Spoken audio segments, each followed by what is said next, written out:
It's lovely to meet you again, sir. So today I would like to talk to you about the music in the Hindi films, how the Hindi films were made and the music that went behind it. I would like to ask you how different was the music in the 20th century as opposed to how is it now? You see, as the time changes, things change, technology changes. So I can see a vast difference today's making of film music and yesterday making of film music. I would like to pick up my own films today because I have gone through the experiences, because I hardly know about the other experiences, but I know this is the formula normally the industry used to work while making the film music. I realized one thing while making film music, that there are 9 art and craft in making one song. 9. And all those 9 art and craft in 1980s, 70s were different than today. Now you ask me what are those 9 art and craft in making a song and looking at cinema hall. When you think of bringing a song on the screen in your film, the first thing comes is a situation of the story.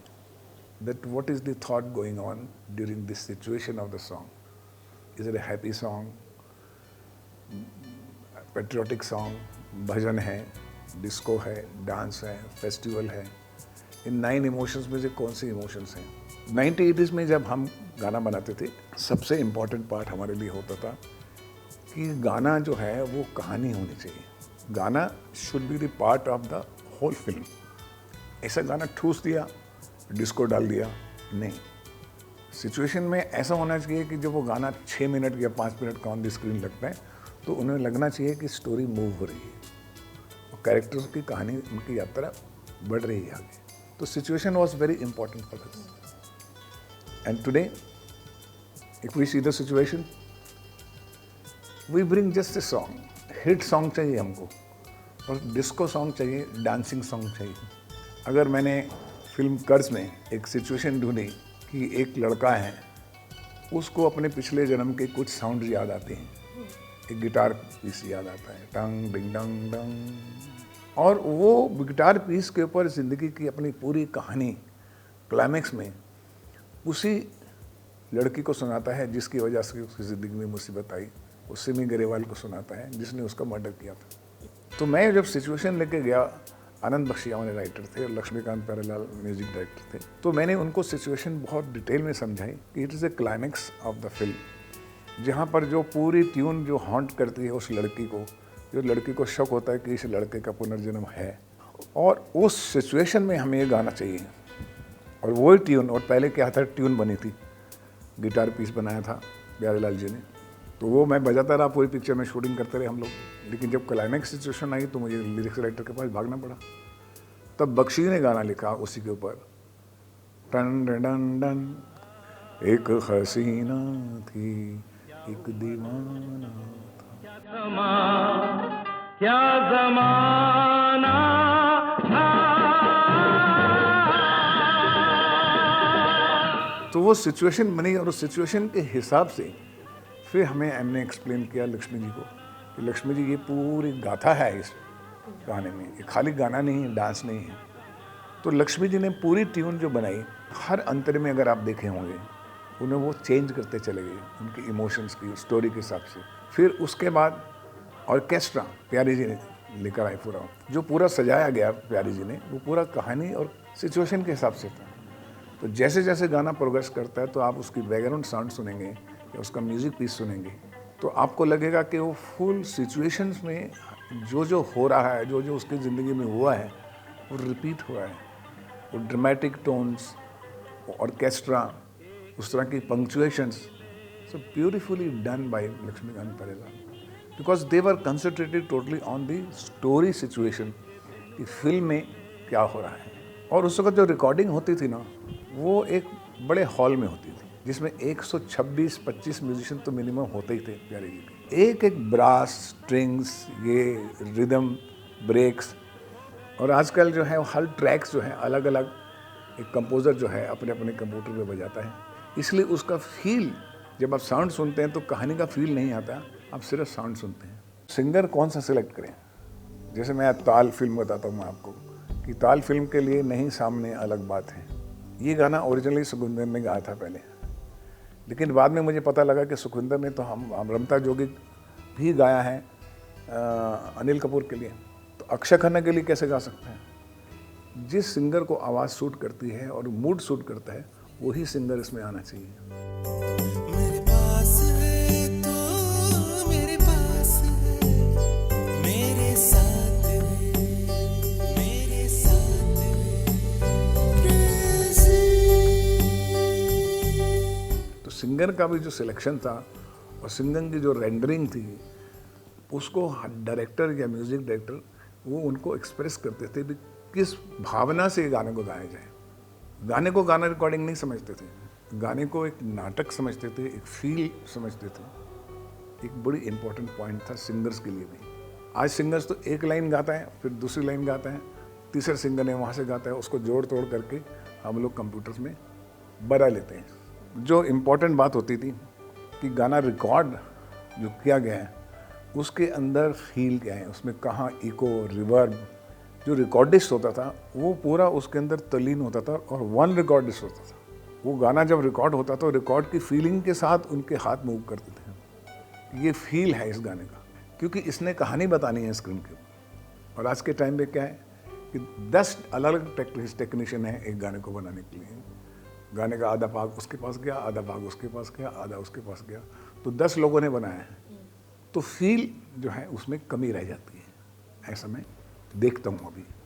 And the last is the director as the choreographer. अगर sad situation है तो director की imagination क्या है, उसको picturise कैसे करेगा। अगर डांसिंग सॉन्ग है तो उसको कोरियोग्राफर टेक ओवर करता था। तो कोरियोग्राफर जो है उसके हिसाब से, अगर कर्ज में हमने रिकॉर्ड किया ओम शांति ओम सॉन्ग, तो ओम शांति ओम के जो पूरे स्टेप्स थे वो किस तरह से आएंगे, उसका डांसिंग मूड क्या रहेगा, और उस ओम शांति ओम गाने के अंदर ही वो गिटार बजाता है और बेहोश हो जाता है। Combination of director and choreographer दोनों मिलके हर शॉट, हर लाइन, हर म्यूजिक पीस के ऊपर हम सोच के ऊपर चर्चा करके ही उसको शूट करते थे। Actor takes over, then how he performs with his expression, with his dance movement. उसकी डांस मूवमेंट भी जो है वो जो गीत लिखा है, गीत के भाव के हिसाब से डांस मूवमेंट होती थी। ये इतने जो 9 आर्ट एंड क्राफ्ट हैं, ये एक मेकिंग ऑफ म्यूज़िक में बहुत फ़र्क डालते थे। और आज जो मेलोडीज़ हैं वो बहुत कम रह गई। पहले बहुत मेलोडीज़ थी, यश चोपड़ा साहब की पिक्चरों की, राज कपूर साहब की, राज खोसला साहब की, बहुत अच्छे अच्छे कंपोजर्स और डायरेक्टर्स थे जिनकी फिल्मों में मेलोडी सुनाई देती थी। क्योंकि जनरेशन जो है आज has a faster speed to think. They are much faster than we were. We were people who are more towards the divinity and to the nature loving and human loving. Time देते थे, उसमें ठहराव होता था। अभी हर चीज़ जल्दी जल्दी चाहिए। Making of the film music इस ज़माने में इतना सीरियसली नहीं लिया जा रहा। उसकी 2 वजह हैं। उसकी वजह यह है कि drama has taken over in the films. अभी पहले फिल्में 3 घंटे की बनती थी, अभी फिल्में 2 घंटे की बनती हैं। 2 घंटे में उनको कहानी बतानी पड़ती है, तो कहानी में उनके लिए म्यूज़िक की जगह नहीं है, गानों की जगह नहीं है। तो 2-3 गानों के बीच में ही सीमित होकर रह जाता है, लेकिन वो सब जल्दी जल्दी में है। उसकी जो महत्ता थी ना, जैसे हम जुड़े हैं, it was like a wife husband का मिलन था संगीत का और फिल्म का। Film for musical, all film for musical. अभी music is a part of the film, इसलिए उतना फ़र्क आपको आज मिलेगा। मैं किसी को क्रिटिसाइज़ नहीं कर रहा हूँ, लेकिन मैं ये कह रहा हूँ कि थोड़ी सी और डिवाइनिटी, थोड़ी सी और फीलिंग अगर डाल दें और उसकी महत्ता अपनी फिल्मों में ले आएँ, म्यूज़िक को पार्ट बनाएं सिनेमा का, तो बेहतर होगा। Everybody is doing individually.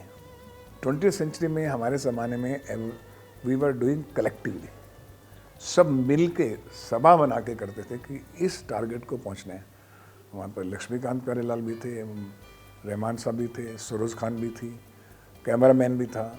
ये सब मिलके एक गाने को बनाते थे। अभी एक गाने को 10 लोग अपने अपने तरीके से बनाते हैं। ये फ़र्क है making of film music today. So, sir, is there anything that you would like to suggest so that the music can get better?